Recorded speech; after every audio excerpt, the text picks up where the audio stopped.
Ceci est un livre audio autogénéré par Google. Le droit aujourd'hui. Le droit aujourd'hui.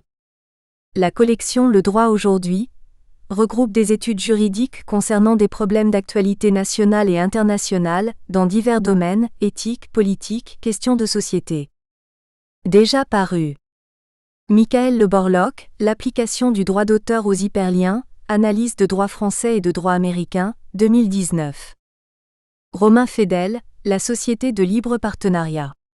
Régime juridique et fiscal, 2019. Arafat Abi, la protection des droits des migrants, interaction entre la protection des droits de l'homme et la protection diplomatique et consulaire, 2019. Georges Labrec, les cours d'eau internationaux. Études jurisprudentielles, 2019. Fabien Bottini, droits fondamentaux et crises des solidarités, 2019. Hadi Azari, la demande reconventionnelle devant la Cour internationale de justice, 2018. Claire Joachim, protection de la qualité des eaux douces au Canada et dans l'Union européenne, le partage des compétences, 2018. Yanjasyana Randrianandrasana, le droit de la protection de la nature à Madagascar, entre centralisme et consensualisme, 2018. Wenkuni Judikael Jigemde, l'aménagement conventionnel de la société commerciale en droit français et en droit OHADA, 2018. Aa Cansado Trindade, vers un nouveau juge Encium humanisé. Recueil des opinions individuelles du juge Aa Cansado Trindade, 2018. Fabienne Labelle et Damien Thierry dire, droit des sites et sols pollués. Bilan et perspectives, 2018.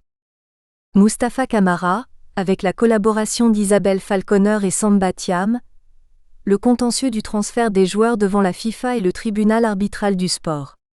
Guide juridique pratique, 2017. Marie Pelé et Cédric Sueur, coord. Questions d'actualité en éthique animale, 2017. Guy Dibang, la recherche de l'équilibre contractuel dans le cautionnement, 2017. David de France, le retour à meilleure fortune, étude en droit des difficultés économiques, 2017.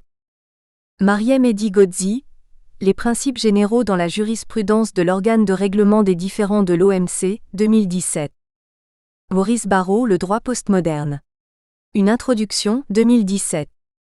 Boris Barrault, la jurisprudence et la doctrine, 2017. Remerciements. Marion Brosset-Briand. Antonin Crinon. Élodie Delaccoure. Émilie Delché.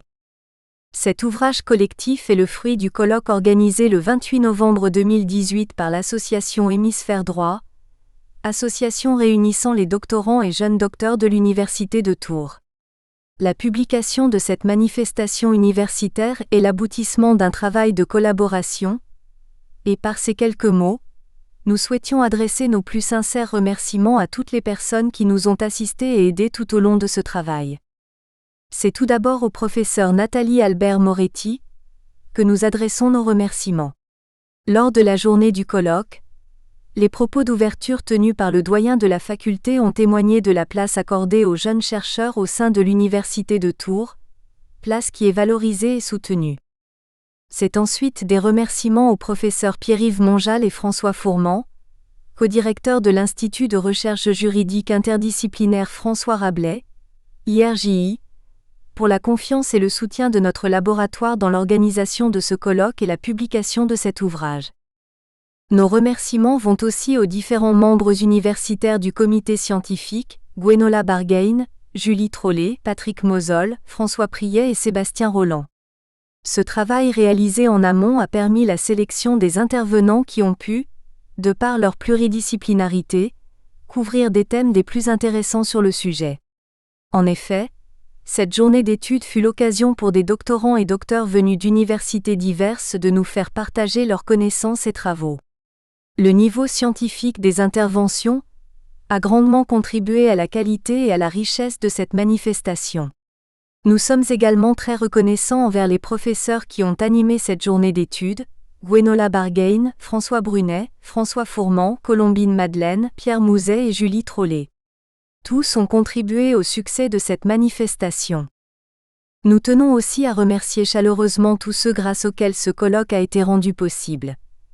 Claire Gomet, Xavier Houillet et Véronique Picard, merci pour le temps et l'aide précieuse que vous nous avez accordée. Enfin, nous désirons adresser nos amitiés aux membres de l'association qui ont apporté leur concours tout au long de cette manifestation. Nous espérons que cet ouvrage saura ravir les lecteurs, tout comme nous avons eu plaisir à écouter les travaux de ces docteurs et doctorants. Avant-propos. Marion Brosset-Briand. Antonin Crinon. Élodie Delacoure. Émilie Delché. L'ouvrage Le nombre et le droit fait suite au colloque qui s'est tenu à Tours le 23 novembre 2018, à l'initiative de l'association Hémisphère Droit réunissant les doctorants et jeunes docteurs de l'Université de Tours. Poursuivant son objectif de promotion et de valorisation de la recherche des doctorants, ce colloque avait pour ambition de réunir de jeunes chercheurs issus de différentes branches du droit. L'idée de cette thématique est partie du constat, mis en avant notamment par le professeur Alain Supiot dans son ouvrage La gouvernance par les nombres, selon lequel les nombres, entendus lato sensu comme ce qui est quantifiable, ont pris une place considérable en droit. Leur importance se manifeste par exemple par l'introduction d'objectifs chiffrés, d'indicateurs de performance ainsi que par d'autres impératifs quantitatifs en droit. Un vocable issu des sciences de gestion, New Public Management et de l'économie, avec les termes de gouvernance, régulation, efficience, envahit également peu à peu le droit. Cette incursion ne semble épargner aucun pan du droit. International, fixation de seuil d'émissions de gaz à effet de serre, européen, traité sur la stabilité, la coordination et la gouvernance, national, LOLF, ou local, indemnité de fonction, des sujétions et d'expertise des fonctionnaires. Il influence même l'office du juge, contrôle de proportionnalité, bilan coût-avantage. L'objectif de ce colloque était ainsi de prendre la mesure de cette pénétration de l'économie, de la gestion, des mathématiques, dans la sphère juridique afin de comprendre si, et le cas échéant comment elle est un facteur de mutation du droit. L'inventivité des jeunes chercheurs pour répondre à cette thématique a permis le développement d'approches variées, qui se sont naturellement organisées autour de 3 dimensions. Le nombre comme outil, comme norme ou comme finalité. Ouverture. Pierre Mouzet, Université de Tours, Institut de recherche juridique interdisciplinaire François Rabelais, et à 7496. C'était voici plus de 30 ans, la première scène du film de Denis Sarkhan Le déclin de l'Empire américain que tout futur universitaire doit avoir vu. Rémi, le professeur qui mourra 18 ans plus tard dans les invasions barbares, exposant d'emblée à ses étudiantes les 3 lois de l'histoire, le nombre, le nombre, le nombre. À l'expérience, je me demande si tout cela ne s'applique pas au droit. Et puis y a-t-il, comme on le dit de l'histoire, un progrès du droit, pour reprendre un thème cher à des doctorants tourangeaux plus anciens? De même, bien sûr, on pourra rapprocher le nombre et la performance, autre sujet de colloque passé. Sans doute d'ailleurs trouvera-t-on là entre le nombre et le droit, un rapport de type ami-ennemi. Par exemple, si l'on caractérise le monde juridique par 2 de nos plus importants services publics, après l'éducation évidemment, à savoir la police et la justice, qui ne voient qu'ici le nombre, c'est-à-dire le rendement, est l'ennemi du droit, ou plutôt de notre idée du juste et du bien?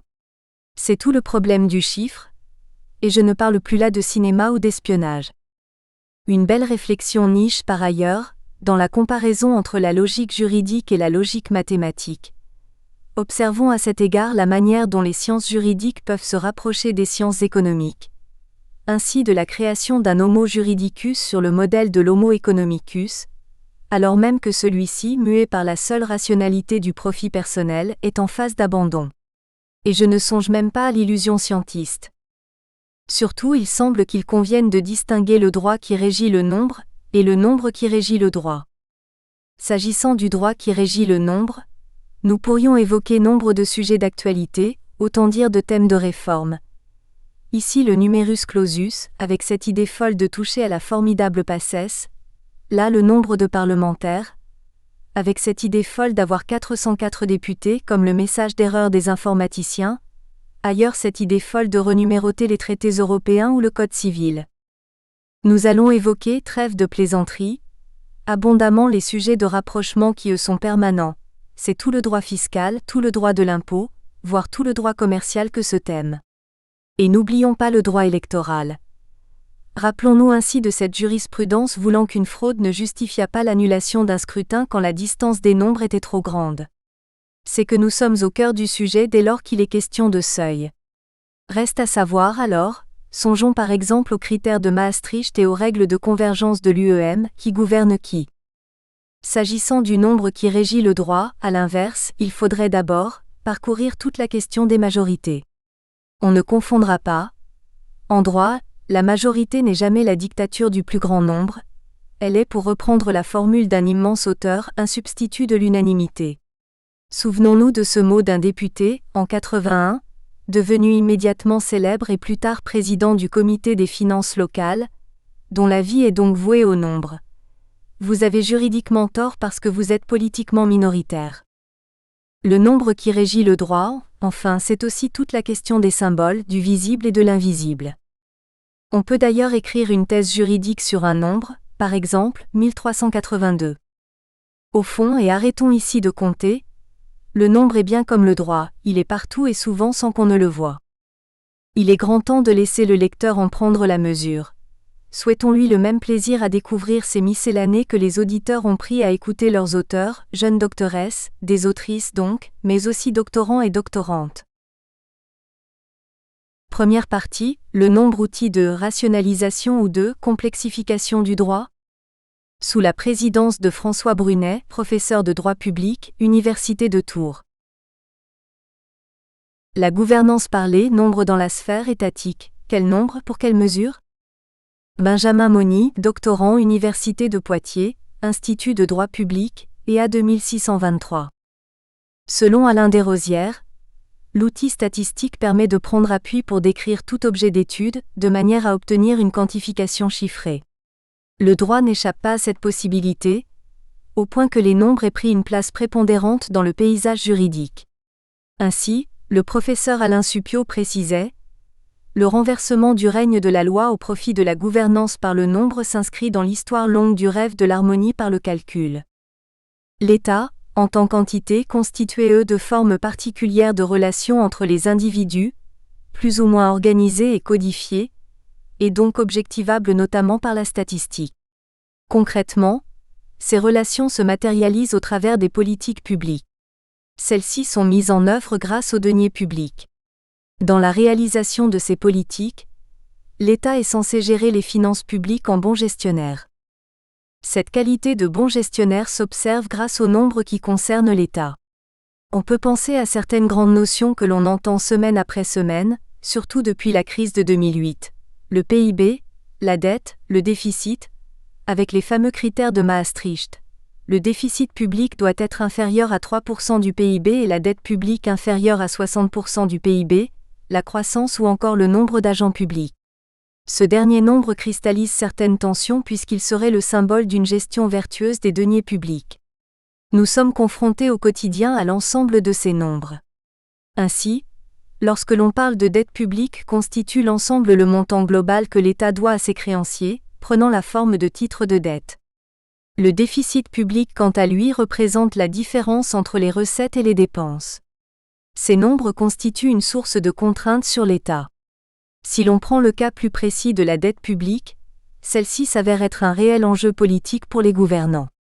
Ainsi, chaque pays possède un taux d'emprunt sur les marchés financiers qui lui est proposé, reflet de la confiance que lui accordent les agences de notation, en portant une appréciation sur la bonne gestion des finances publiques. Les États concèdent un certain niveau d'endettement raisonnable au regard de leurs besoins de financement pour couvrir leurs déficits. Lorsque l'on se recentre sur les finances publiques françaises sur un cycle complet, on observe plusieurs grandes étapes. On a tout d'abord une loi de programmation des finances publiques, mentionnée par la Constitution depuis la révision constitutionnelle du 23 juillet 2008.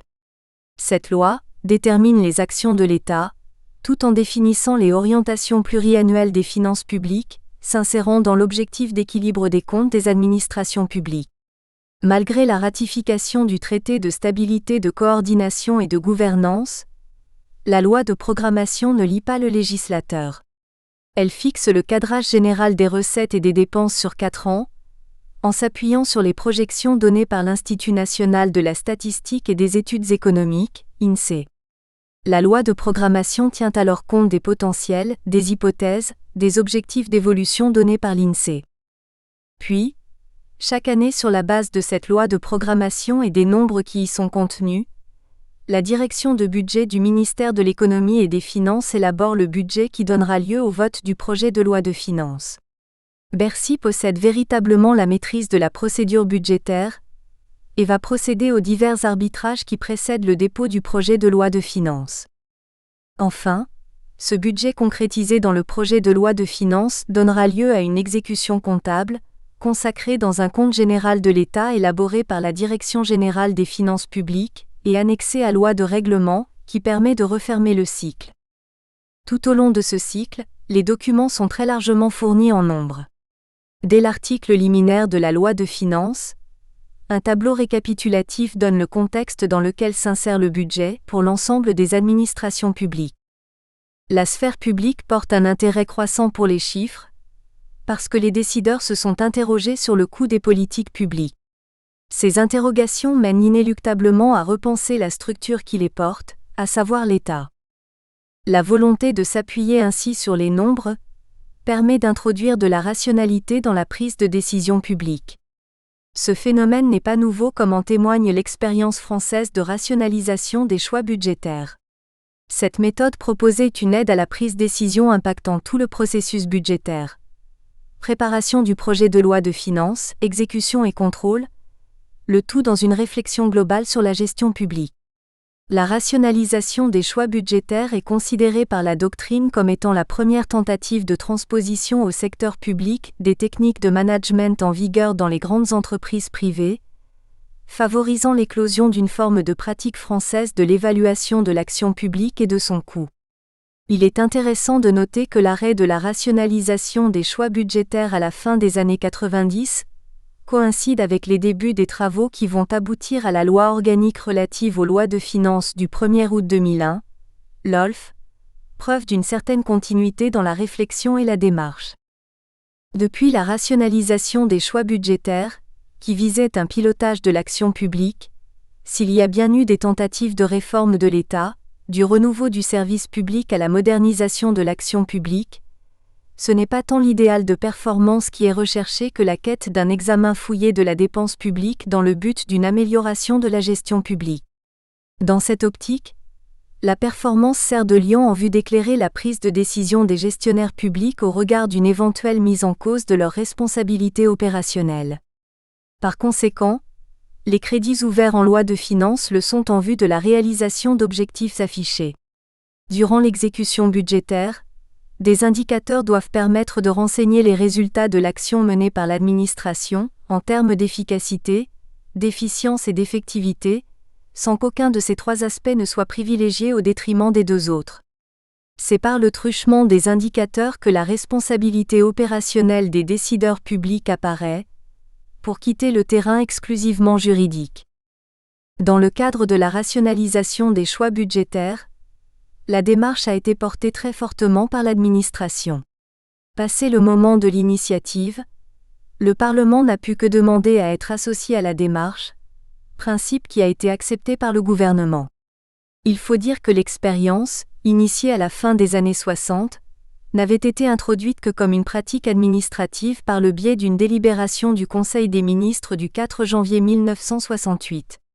Cette discrétion de la rationalisation des choix budgétaires au sein des textes peut être rétrospectivement perçue comme un désavantage important, puisqu'elle a surtout fait bénéficier le Parlement d'une nouvelle forme d'information. Dans le cadre de la rationalisation des choix budgétaires, la démarche de performance, alors qu'elle intéresse le citoyen, n'a pas réussi à franchir l'obstacle de l'image technocratique qu'elle renvoie, d'autant qu'il s'agit d'une expérience d'origine purement administrative. Pour autant, cette expérience a été une première tentative d'instauration de la logique de performance comme grille d'analyse de la dépense publique. La loi organique de 2001 a parachevé cette construction en ancrant plus fortement la performance au sein du débat sur la dépense publique. À l'inverse, la loi organique de 2001 va s'inscrire dans un texte de portée juridique bien supérieure. Cette réforme majeure s'appuie sur deux idées fortes portées par ses promoteurs. D'une part, Il s'agit de revaloriser l'institution parlementaire, mise à mal par l'ordonnance organique du 2 janvier 1959. D'autre part, l'implantation de la logique managériale. Cette seconde idée repose sur une refonte des documents budgétaires accompagnant le vote des lois de finances, ainsi que l'identification des gestionnaires de crédit.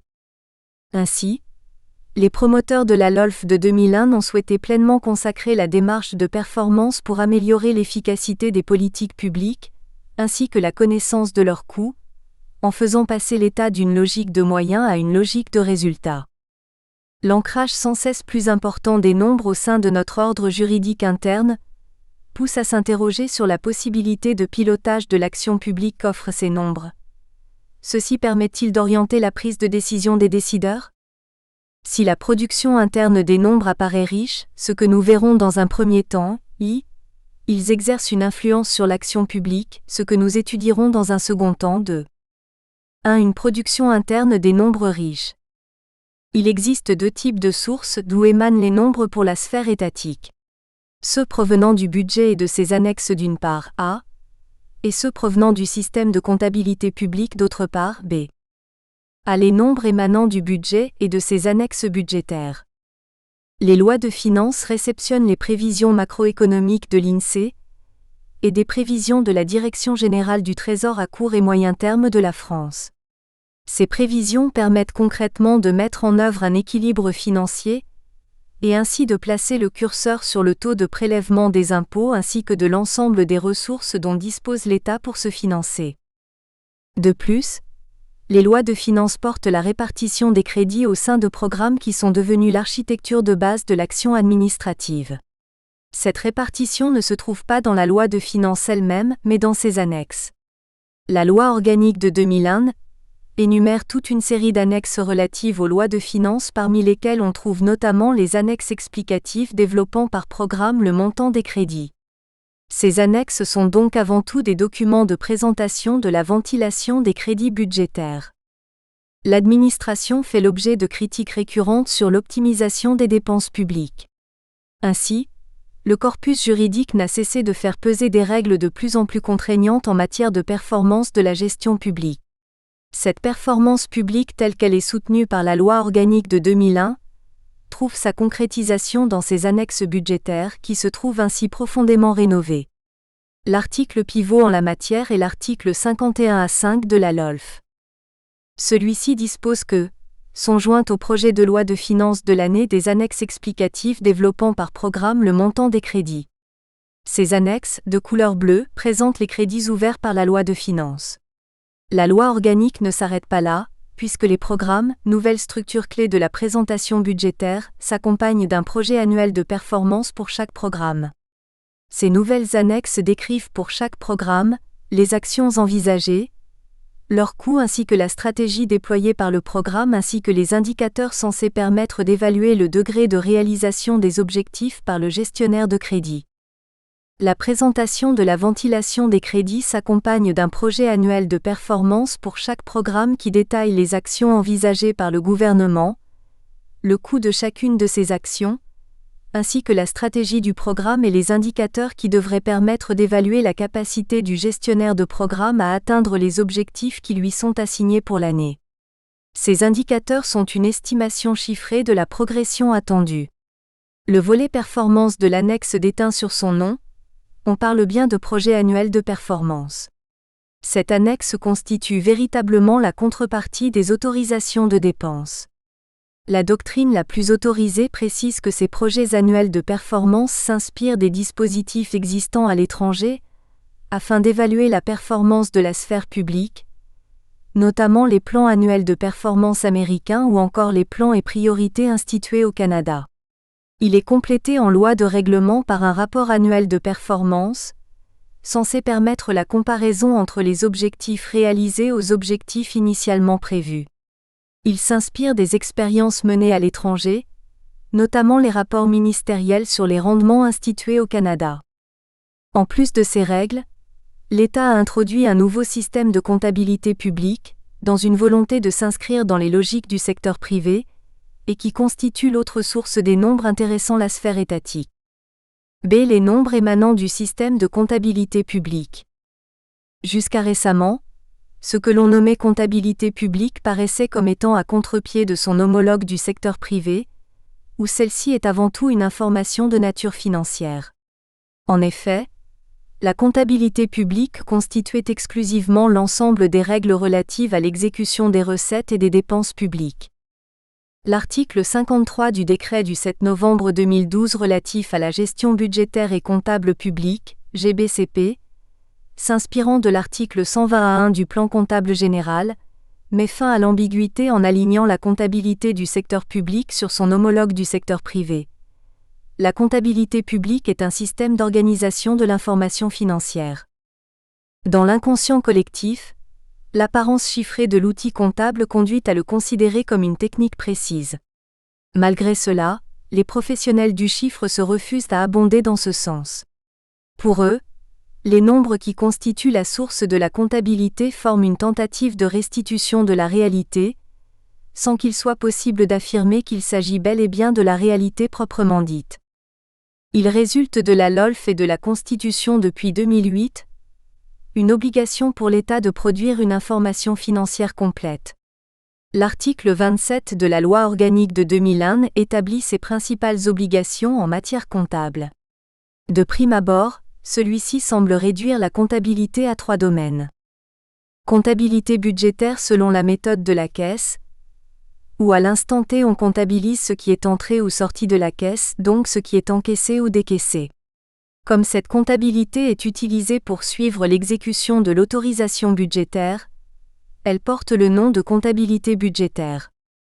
Comptabilité générale selon la méthode des droits constatés, où à l'instant T on comptabilise l'ensemble des créances et des dettes qui ont pu être effectivement constatées même si elles n'ont pas encore donné lieu à un mouvement d'argent. Comptabilité d'analyse des coûts, se fondant sur les données issues de la comptabilité générale, la comptabilité d'analyse des coûts permet de retranscrire les coûts des différentes actions engagées pour la réalisation des programmes. Dans le cadre des projets annuels de performance, elle communique au Parlement l'ensemble des prévisions de crédit des programmes et des actions de politique publique. Dans le cadre des rapports annuels de performance, les représentants de la nation ont accès à l'ensemble des dépenses complètes des programmes et des actions de politique publique incluant des dépenses indirectes qui leur est imputable, et les coûts directs des programmes incluant les charges et produits de l'exercice selon le principe de la comptabilité générale. Selon les praticiens, cette comptabilité d'analyse des coûts permet d'obtenir une meilleure lisibilité des informations financières en rapport avec les ressources mobilisées. Cependant, le système d'information financière de l'État est plus complexe qu'il n'y paraît. Ainsi, il existe une comptabilité nationale tenue par l'INSEE. Si celle-ci n'a qu'une portée statistique, elle donne néanmoins lieu à l'établissement d'états financiers avec les comptes nationaux, fondés sur un retraitement de données provenant de la comptabilité générale et permettant une représentation de l'activité économique du pays. Toutes ces informations, de par leur nature technique, nécessitent un niveau d'expertise minimal pour les analyser.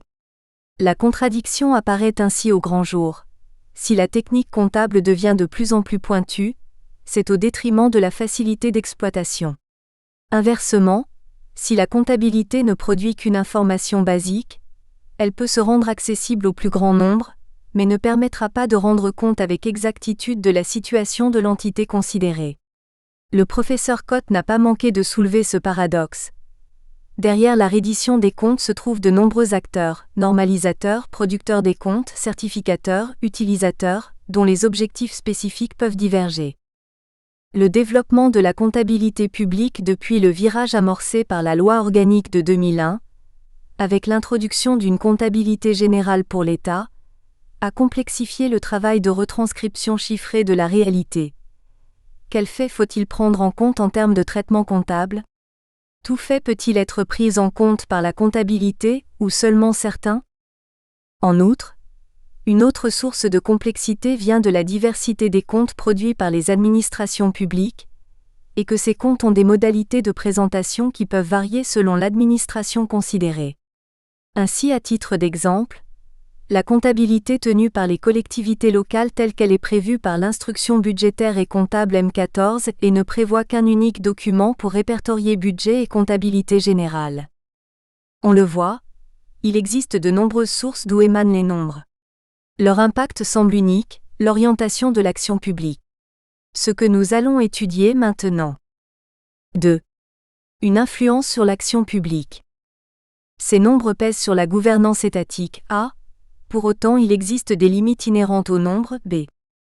A un poids sur la gouvernance étatique. Selon Olivier Pey, le terme anglais de gouvernance est de plus en plus utilisé à partir des années 1990. D'influence anglo-saxonne, le terme est porteur d'une nouvelle manière de gérer les affaires publiques, s'appuyant sur une interaction plus importante entre le politique et le monde économique. Pour Jean-Pierre Gaudin, la gouvernance constitue une forme de pilotage pragmatique des pouvoirs, sans qu'aucun des acteurs ne dispose véritablement d'un pouvoir de coercition. La question de la définition de la gouvernance pose une difficulté sérieuse quant à l'analyse des politiques publiques. Qui détient le réel pouvoir de direction ? Initialement développé pour traiter du secteur privé, le terme de gouvernance désigne un mode d'organisation oscillant entre efficacité de l'action et contrôle. Le terme s'est répandu dans la sphère publique à l'occasion de la diffusion de la doctrine du New Public Management, selon la même logique que pour le monde de l'entreprise, en revêtant un vocabulaire rassurant de par son objectivité technique puisque s'appuyant sur les nombres afin d'évaluer la performance de la structure. Dans la sphère étatique, la logique de performance induit deux conséquences. Éclairer a posteriori la décision des gestionnaires de crédits budgétaires et mettre en œuvre une forme de responsabilité. Les crédits budgétaires sont déployés afin de concourir à la réalisation d'objectifs identifiés en amont lors du vote l'autorisation budgétaire. Ensuite, les résultats de l'action administrative doivent être renseignés par des indicateurs qui permettent d'en mesurer l'efficacité. Les indicateurs de performance devaient permettre, au moment du déploiement de la loi organique de 2001, un renforcement du rôle du Parlement à l'aide de la loi de règlement. Par ces indicateurs, les représentants de la nation pouvaient alors avoir accès à l'état d'avancement de l'action des administrations vers les objectifs annoncés. À titre d'exemple, prenons la politique de l'enseignement supérieur, portée par le ministère de l'Enseignement supérieur et de la Recherche et son administration. On trouve ainsi un objectif d'amélioration de l'efficience des opérateurs. Cet objectif s'apprécie au regard de 3 indicateurs. Mention à faible effectif pour l'efficacité de la dépense, accès aux services et ressources documentaires pour l'effectivité de la dépense, qualité de la gestion immobilière pour l'efficience de la dépense. Dans le cadre du programme 150, consacré plus spécifiquement à l'université, le bleu budgétaire présente le détail des crédits ainsi que la grille de lecture pour analyser la performance du dit programme. Avec la loi organique de 2001, il s'agit de faire en sorte que des règles à dominante technique, à savoir l'élaboration des actes de nature budgétaire, aient un impact sur la manière dont les agents mettent en œuvre la décision budgétaire. Ainsi, en 2017, le programme 150 présentait précisément la stratégie du programme, les objectifs avec les indicateurs de performance, la justification au premier euro des crédits, les principaux opérateurs et de leurs emplois, les crédits de chaque action du programme. Alors qu'entre 2006 et 2010 les projets annuels de performance énuméraient une douzaine d'objectifs, le projet annuel de performance de 2017 a réduit ses objectifs à 6. Chacun de ces 6 objectifs possède ses propres indicateurs de performance. Ces mêmes indicateurs peuvent alors tous être complétés de sous-indicateurs. La théorie des indicateurs pouvait inciter à l'optimisme. Pourtant, 10 ans après leur introduction, la pratique conduit certains observateurs au scepticisme. Leur multiplication ne permet pas un pilotage optimal. La quantité a été privilégiée au détriment de la qualité et de la pertinence. Frank Mordack soulignait le risque de surabondance des indicateurs. Il serait préférable de contenir leur nombre afin de ne pas asphyxier le secteur public en multipliant les contraintes sur les services. Concrètement, la multiplication des objectifs et des indicateurs détourne les agents de leur cœur de métier et les pousse à rentrer dans une logique de reporting face à la prolifération des tableaux de bord. Sans compter le coût qu'une telle démarche peut impliquer, mise en place des outils informatiques, formation des agents pour renseigner les indicateurs. En pratique, représenter la performance du service public à certains objectifs et indicateurs semble réducteur, et ne rend pas compte de la difficulté d'accomplir le service. Pourrait-on résumer le service public de la justice au nombre de décisions rendues par les tribunaux? Les services de police doivent-ils être exclusivement jugés au nombre de contraventions adressées? Cette représentation chiffrée constitue une image possible de la réalité. Selon le professeur Cotte, cette limite du chiffre est intégrée par les producteurs de l'information financière. B. Les limites inhérentes au nombre. De manière objective, il est possible de dire que la technique comptable est neutre dans le sens où elle ne serait pas propre au secteur privé ou au secteur public. On est cependant tenté de nuancer le propos, si l'on s'intéresse de plus près à la méthode comptable employée. L'État tient d'un système comptable regroupant 3 types de comptes différents: budget, compte général de l'État, comptes nationaux. Chacun de ces comptes propose une forme d'information financière qui lui est propre. Par conséquent, la lecture qui peut en être faite donne un angle particulier sur la situation de l'entité État. Sur le cas spécifique de la comptabilité générale, celle-ci doit valoriser l'ensemble des éléments contenus dans le bilan, aussi bien à l'actif qu'au passif, afin d'asseoir sa dimension patrimoniale. Pour cette comptabilité rendue selon la méthode des droits constatés, la principale difficulté réside dans l'évaluation de la créance ou de la dette tout en tenant compte de son évolution. On peut par exemple envisager l'acquisition d'un matériel informatique qui dans 3 ans aura perdu de sa valeur. Concrètement, cela se traduit par le développement de nouvelles techniques comptables, provision, amortissement. C'est ainsi que la comptabilité devient patrimoniale, en ce qu'elle valorise aussi bien le passif que l'actif. Par conséquent, il faut choisir une méthode d'évaluation, coût historique, valeur de marché, valeur vénale. S'il n'y a pas de meilleure ou moins bonne méthode, chacune traduit des choix. Le problème c'est qu'il est impossible d'évaluer certains biens en raison de l'absence de valeur d'acquisition, cas de la Joconde ou de la Tour Eiffel. Dans ce cas, on retient généralement une valeur forfaitaire qui est l'euro symbolique. Ce choix est arbitraire et non fondé sur une réelle valeur marchande du bien. De plus, la sphère publique regorge d'opérations plus ou moins complexes. Si le paiement d'une prime d'un fonctionnaire ne pose a priori pas de difficultés particulières, il en va autrement pour le cas d'un bâtiment dont la valeur peut subir des évolutions au fil du temps, tout comme le montant des retraites des fonctionnaires. Le choix fait sur la manière de comptabiliser aura un impact sur la lecture du compte et, in fine, sur sa représentation de la réalité. La production de cette information financière obéit aux règles élaborées par la normalisation comptable initialement développée pour les entreprises cotées en bourse. La normalisation comptable a pour but de permettre la transparence ainsi que la comparabilité des situations financières des entités, d'un exercice à l'autre ou d'une structure à une autre. Une transparence accrue de l'information permet un meilleur équilibre entre emprunteurs et prêteurs, permettant ainsi un fonctionnement optimal du circuit de financement. Plus il y a d'informations disponibles, plus le système fonctionne de manière optimale. L'article 30 de la... Nous espérons que vous avez apprécié cet aperçu. Pour continuer à écouter ce livre audio sur Google Play Livres, utilisez le lien dans la description de la vidéo.